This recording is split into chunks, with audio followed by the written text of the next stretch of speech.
আসসালামু আলাইকুম, সম্মানিত দর্শকবৃন্দ। আজকে আমরা জানব শ্রী শ্রী ঠাকুর অনুকূলচন্দ্রের জীবনী সম্পর্কে। অনুকূলচন্দ্র 1888 সালের 14 সেপ্টেম্বর বঙ্গোপদেশের পাবনা জেলার হিমায়তপুর গ্রামে জন্মগ্রহণ করেন। তার পিতা হলেন শিবচন্দ্র চক্রবর্তী এবং মাতা মনমোহিনী দেবী। 1893 সালে তিনি হিমায়তপুর গ্রামের প্রাথমিক বিদ্যালয়ে আনুষ্ঠানিক শিক্ষাগুরু সম্পন্ন করেন। 1898 সালে তিনি পাবনা ইনস্টিটিউটে ভর্তি হন এবং সেখান থেকে অষ্টম শ্রেণী পর্যন্ত পড়াশোনা করেন।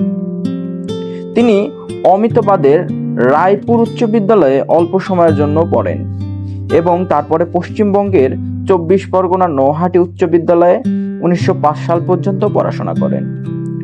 পরে তিনি কলকাতা ন্যাশনাল মেডিকেল স্কুলে ভর্তি হন এবং সেখানে হোমিওপ্যাথিক ডিগ্রি অর্জন করেন।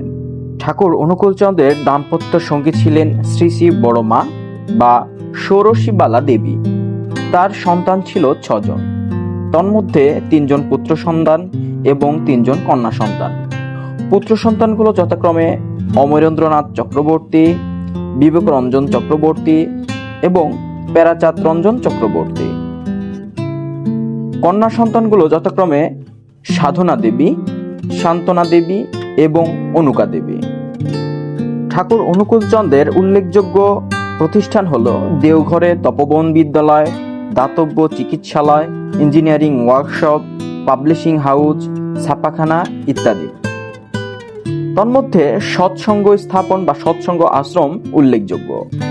সৎসঙ্গের প্রতিষ্ঠাতা ঠাকুর অনুকূলচন্দ্র বলেন, প্রতিষ্ঠানের তাৎপর্য হল সৎ ও সংযুক্তির সহিত তদগতি সম্পন্ন যারা তারাই সৎসঙ্গী, আর তাদের মিলন ক্ষেত্র হলো সৎসঙ্গ। ধর্ম কর্মের অপূর্ব সমন্বয়ে সৎসঙ্গ আশ্রম। শিক্ষা, কৃষি, শিল্প, সুবিবাহ, আস্তিকের এই 4 স্তরের স্তম্ভের অভিব্যক্তি সৎসঙ্গ আশ্রম।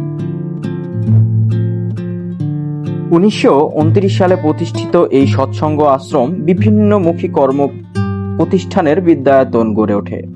প্রাচীন ঋষিদের তপবনের নবতর সংস্করণ যেন এটি। ব্রহ্মচর্য, গৃহচর্য, বানপ্রস্থ ও সন্ন্যাস সনাতন আর্য জীবনের এই 4টি স্তরই সৎসঙ্গ আশ্রমের এক সামঞ্জস্যপূর্ণ যুগোপযোগী রূপ লাভ করে। অনুকূলচন্দ্র ঠাকুর প্রায় 46টি পুস্তক রচনা করেন। এগুলোতে ধর্মশিক্ষা, সমাজ সংস্কার প্রচলন প্রভৃতি বিষয়ে আদর্শ ও উপদেশসমূহ বর্ণিত হয়েছে। এর মধ্যে উল্লেখযোগ্য সত্যান্বেষণ, পুণ্যপুঁথি, অনুশ্রুতি, চলার সাথী, শাশ্বতী, বিবাহ বিধায়না, সমাজ সন্দীপন, জ্যোতি অভিধর্ম। ঠাকুর অনুকূলচন্দ্রের আধ্যাত্মিক প্রেরণায় উদ্বুদ্ধ হয়ে দলে দলে মানুষ এসে তার শিষ্যত্ব গ্রহণ করে। শরৎচন্দ্র চট্টোপাধ্যায়, নেতাজি সুভাষচন্দ্র বসু, মহাত্মা গান্ধী, লাল বাহাদুর শাস্ত্রী এই সৎসঙ্গের কর্মকাণ্ড দর্শন করে ভূয়সী প্রশংসা করেন। 1969 সনের 27 জানুয়ারি তারিখে 81 বছর বয়সে তারই প্রতিষ্ঠিত আশ্রম ভারতের বিহারের দেওঘরে শ্রী অনুকূলচন্দ্র ঠাকুর দেহত্যাগ করেন। ধন্যবাদ সবাইকে আমাদের সাথে থাকার জন্য।